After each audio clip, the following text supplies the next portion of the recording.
in Salem for a while and didn't really know Pentacle existed. And then there used to be that call board in the Oregonian that would post audition announcements. And I saw audition announcements, and I was 18 and just out of high school. And I actually saw they were doing Little Shop of Horrors. And I remember Katie Limbeck was going to be the director. And I called her and was like asking about auditions and, what she was looking for. And I had never been to a Pentacle audition in my life. I was going to audition for the dentist. I was going to be the dentist in Little Shop of Horrors. Like, I just knew that's what I was going to do. I was going to make it. And I chickened out and I didn't show up to the audition because I got nervous and thought all the second thoughts we have about why we wouldn't get picked or whatever. And the only experience I had was in high school, and I had just graduated from high school. And when I think about it now, having directed Little Shop of Horrors in 2018, I think, God, I was so naive, because I, as a director, would probably not have cast an 18-year-old kid out of high school as the dentist. Like, there's just no way that I would have done that. So I didn't really think about Pentacle for a while after that. And I went to school and was in college and working. And I just got the itch again. And I decided, okay, I'm going to audition for Arsenic and Old Lace. And the only reason I auditioned for Arsenic and Old Lace was because I had worked at CET that previous summer for the first time. And I met Lori Vandrio Clark. And I went and saw her in a show called The Dresser. David Cristobal, Larry Roach, and Jeff Sanders, and Lori were in it. And I just remember watching the show and feeling so close to them. And Lori had said, you should audition for Arsenic and Old Lace. You should just go audition. So I went and auditioned, and I ended up getting cast in that show. I was one of the police officers, Officer Brophy, and that was the summer of 9/11. It was not my best role. Thinking back on it, but it got me in.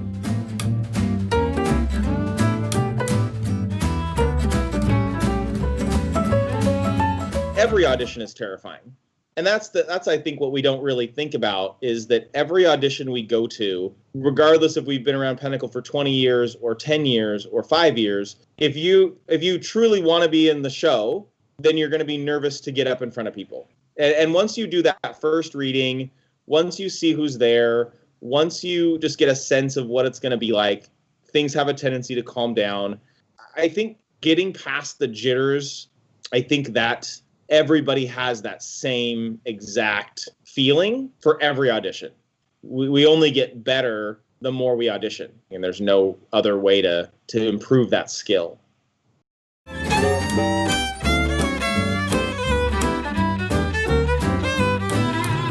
I did Arsenic and Old Lace, and then I went right into working. I did tech on the next show, The Actor's Nightmare and Sister Mary Ignatius Explains It All. And then I did lights for Sherry Ulmer and Tom Ulmer's production of Oliver that same year. So I kind of did like the thing where I did one show, and then all of a sudden I was doing, at least 2 things a year for a while. And then I did Godspell with Katie Lindbeck and a really cool group of people. I would say overall, I think I'm at 15 to 18, maybe 20 shows between directing, acting, or working backstage.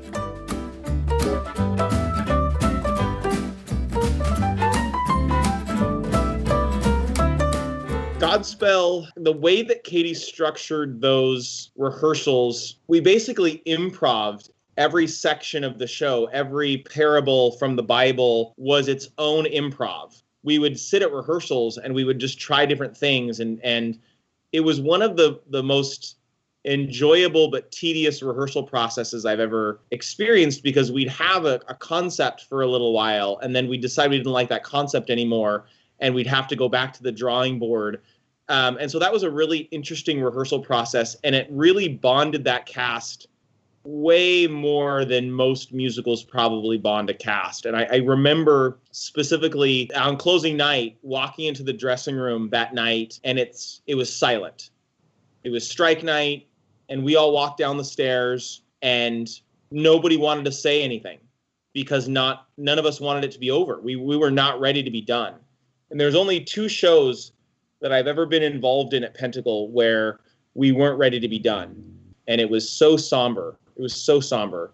And then we got invited to perform it at the Oregon Correctional Institution about a month later. And so we got the band back together and we went to Almsville, I think, where the OCI is, and we kind of recreated portions of the show as best we could on stage, which is where all of the telephones are for you to talk to inmates. So it's in this like platformed area. And they don't turn off the lights.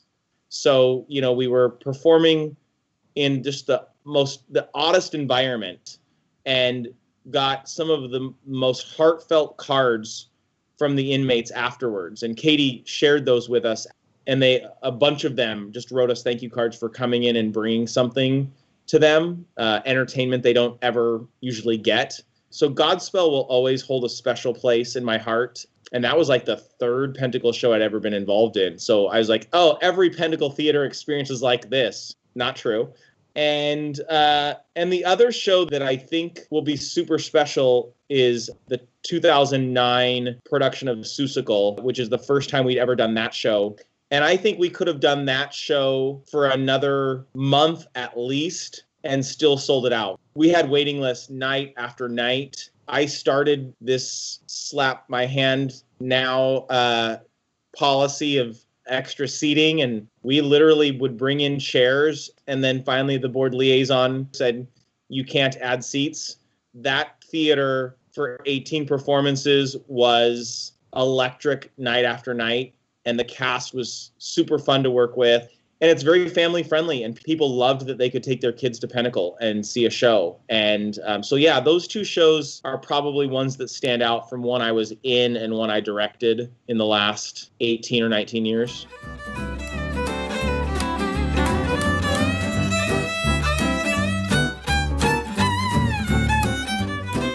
I am chomping at the bit to do a show called Come From Away. I ended up taking a group of kids to New York over spring break, and it had just opened, and it's a show I'd never heard of. And one of the parents of the kids that was going, he was friends with the producer, and he said, I can get you hooked up with the producer in like a talk back or something after the show. And I actually agreed to go to the show with no inclination of what it was about. I just thought, what a cool experience for the kids to see something new and have a chance to talk to the original cast afterwards. Well, not only was it the original cast, it was the lyricist, the composer, the director, and the writer of the show were all part of the talkback. And it is the fastest 90 minutes of a show I've ever experienced, and I didn't want it to be over. It's about Gander, Newfoundland in 9/11 when all the planes were grounded, and 38 planes times about 200 people per plane. And the citizens of Gander became their hosts until they could fly out again. So the authors went to Gander on the 10th anniversary of 9/11, when a bunch of what they call the plane people went back to Gander to commemorate the event. And they did these personal interviews with these people. And they put this show together, and it becomes this archival copy of their experiences. And it's equal parts touching and sad and hilarious and meaningful. I've seen it live twice, once in New York and once in Portland. And it's the only show I've seen twice where there was a technical error both times in the show. But it was handled so professionally. After watching that, I now forgive any technical error any show has, because it even happens to the pros, right? Like, you think about seeing a Broadway show and they're supposed to be flawless and with no errors. And it's all about the way you handle the error. Theater's never perfect, and there's always going to be an error. Pentacle can make any mistake they want as long as we handle it with professionalism and grace.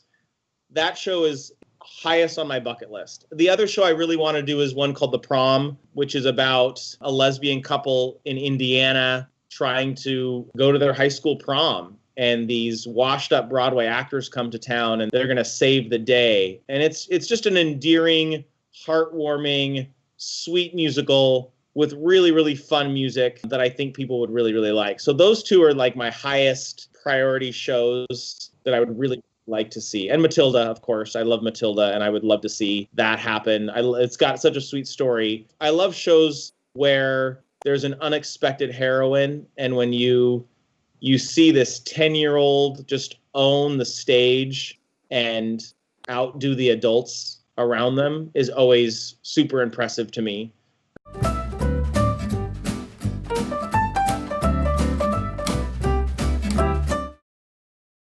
In 2008, I made my directorial debut with a show called The Diviners, which is a show I love, and I co-directed it with Rachel Duncan. And that show's one of the only plays I would ever go back to do again, because it's just so sweet and it's so simple and it's so impactful. And there's a scene where the lead male character is trying to save the boy from drowning, and he's fighting the water. And you have to create that on stage. You have to create the semblance of a drowning without water on stage. So that was very difficult, and lots of light and sound cues to make that happen. But earlier in the show, the actor that has to do that physicality with the boy, there's a scene where he gets angry and he slams down this bottle of jelly beans. Well, we used glass, and he hit it so hard that night that it opened and it broke. So not only did we have jelly beans all over the stage, we had glass all over the stage, and he had cut his thumb open.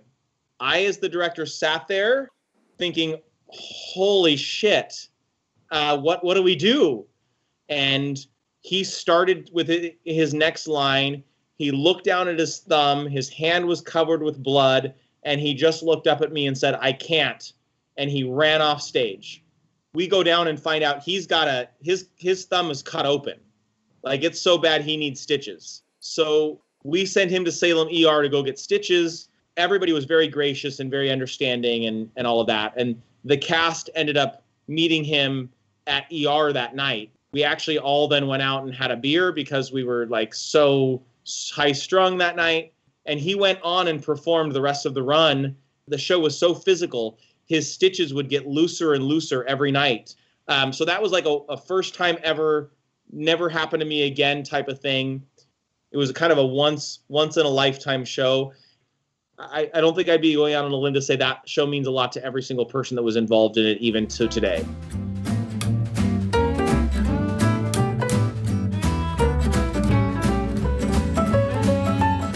This organization is literally running on volunteer hours for 90% of the operations.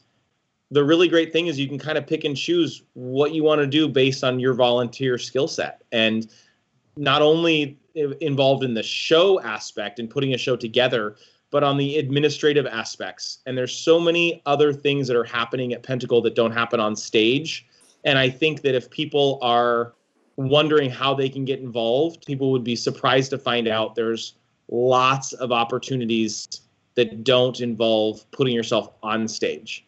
And I think a lot of people's foray into volunteering is the stage, but there's a big wide door open on the other side of the stage for people that have no desire to share their talents on the stage. Katie Lindbuck will probably use this in her interview, but the 13th century Scottish Kings model, I didn't want to use that because I guarantee you when you ask her about volunteering or the structure of Pentacle, she'll say the 13th century Scottish Kings model. So I'm going to leave that statement for her, but I guarantee you she will refer to that.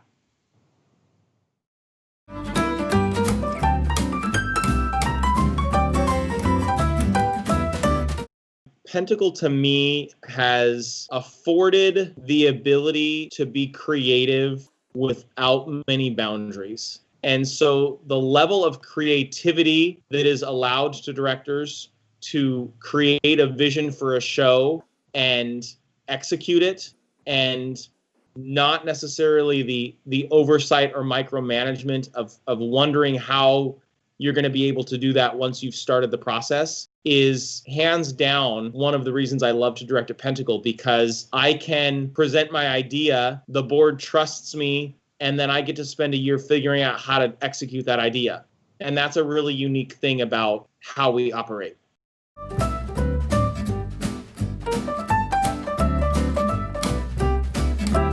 We've got to be able to escape, and the theater is one of the places that we can escape.